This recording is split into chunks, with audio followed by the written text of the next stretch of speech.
Just a home maker চ্যানেলে একটা নতুন ভিডিও নিয়ে আমি অর্পিতা চলে এসেছি আপনাদের কাছে।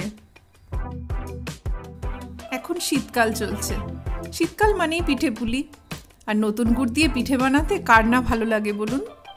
আমি আজকে বানাবো দুধ পুলি। এটা ভালোবাসে না এমন মানুষ খুঁজে পাওয়া সত্যিই ভার। কম বেশি সকলেই এটা বাড়িতে বানিয়ে থাকেন, তবু আমি কিভাবে বানালাম চলুন দেখাই আপনাদেরকে। পিঠেটা আমি সন্ধেবেলা বানাবো, কিন্তু তার জন্য নারকেলটা আমাকে সকালবেলা রেডি করে রাখতে হবে। 4টে নারকেল কুড়িয়ে নিয়েছি। নারকেল কোড়া করার মধ্যে দিয়ে গ্যাসে বসিয়ে আমি এর মধ্যে দিয়ে দিলাম 250 গ্রাম চিনি আর 250 গ্রাম খেজুরের গুড়। খেজুরের গুড়টা দেওয়ার কারণ হলো এর গন্ধটা আমার বড্ড ভালো লাগে। এবারে নারকেলের সাথে গুড় এবং চিনি খুব ভালোভাবে মিশিয়ে নেব। এটা কিন্তু সমানে নেড়ে যেতে হবে, না হলে কড়াতে লেগে যাওয়ার সম্ভাবনা থাকে। গ্যাসের ফ্লেম মিডিয়ামে রেখে মোটামুটি 10 মিনিট সময় লাগলো আমার। চলে এলাম পিঠে বানাতে। আমি গ্যাসে গরম জল বসিয়ে দিয়েছি। একটা পাত্রে আমি 500 গ্রামের একটু বেশি চালের গুঁড়ি নিয়ে নিয়েছি। এটা দোকান থেকে কেনা চালের গুঁড়ি। সামান্য নুন মিশিয়ে নিলাম চালের গুঁড়ির সাথে। এবার বেশ কষকষে গরম জল দিয়ে হালকা হাতে গুঁড়িটাকে আমি মেখে নেব। পিঠে বানানোর জন্য এই মাখাটা যত ভালো হবে পিঠেগুলো ততই সুন্দর হবে। বেশ অনেকক্ষণ ধরে মাখতে হয় এটা। বেশ কিছুটা সময় লাগলো, আমার মাখাটা প্রায় হয়েই এসেছে। এখন আমি পুরো জিনিসটার একটা মণ্ড বানিয়ে নিয়ে সেটা অন্য একটা পাত্রে সরিয়ে নিলাম এবং ওর গায়ে একটু গাওয়া ঘি মাখিয়ে নিলাম। এখন আমি দুধ পুলির পিঠেগুলো আস্তে আস্তে গড়ে নেব। আর দুধটা জাল দিয়ে নিতে হবে। আমি 2 লিটার প্যাকেট দুধ নিয়েছি, তার মধ্যে 4টে ছোটো এলাচ ফাটিয়ে দিয়ে দুধটা ফোটাতে বসিয়ে দিলাম গ্যাসে। নারকেলটা আমি একটু বেশি করে বানিয়ে রাখলাম, কেননা এর পরেই আবার আমাকে একদিন সিদ্ধ পুলি করতে হবে। তার জন্য কিছুটা রাখা রইল, আর কিছুটা একটা পাত্রে তুলে নিয়ে আজকে এবার পিঠেগুলো বানাতে শুরু করব।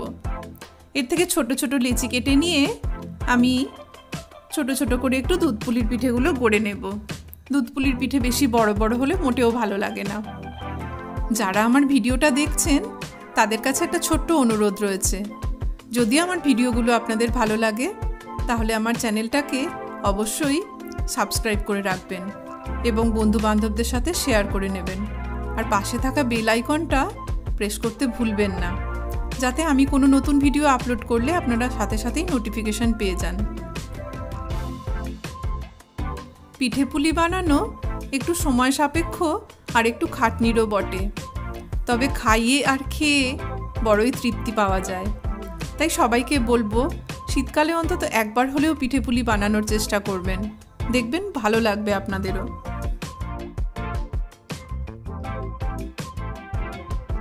পিঠে বানানোর সময় যখন হাত খুব চটচট করে বা হাতে জড়িয়ে যায়, তখন আমি অল্প একটু গাওয়া ঘি হাতে মাখিয়ে নিই।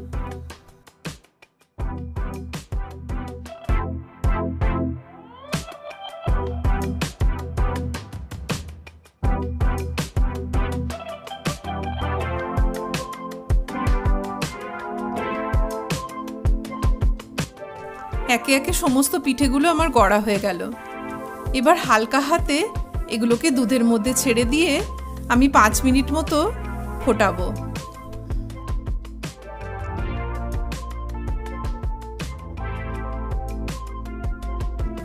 5-7 মিনিট দুধের সাথে পিঠেগুলো ফুটলেই সিদ্ধ হয়ে যাবে। আপনারা যদি বুঝতে না পারেন একটা পিঠে তুলে নিয়ে আধখানা করে দেখে নিতে পারেন পিঠে সিদ্ধ হয়েছে কি না। দুধ পুলি এখন টকবক করে ফুটছে, পিঠে সিদ্ধ হয়ে গেছে। আমি এখন গ্যাসের ফ্লেমটা একেবারে কমিয়ে দেব, দিয়ে এর মধ্যে 150 গ্রাম খেজুরের গুড় দিয়ে দেব। খেজুরের গুড়টা দেওয়ার পর আমি হালকা হাতে মিশিয়ে দিলাম, দিয়ে মাত্র একবার ফুটিয়ে আমি গ্যাসটা অফ করে দেব। এবার এটাকে ঠান্ডা হওয়ার জন্য আমি 1 ঘন্টা রেখে দেব, তারপরে সবাই মিলে খাবো। কেমন লাগলো আপনাদের আমার রান্নাটা? যদি ভালো লাগে আমার ভিডিওটাতে অবশ্যই একটা লাইক দেবেন, আমার পাশে থেকে আমাকে এগিয়ে যেতে সাহায্য করবেন। আপনাদের সকলকে অনেক ধন্যবাদ এবং নতুন বছরের আগাম শুভেচ্ছা জানিয়ে আমি আমার ভিডিওটা শেষ করলাম।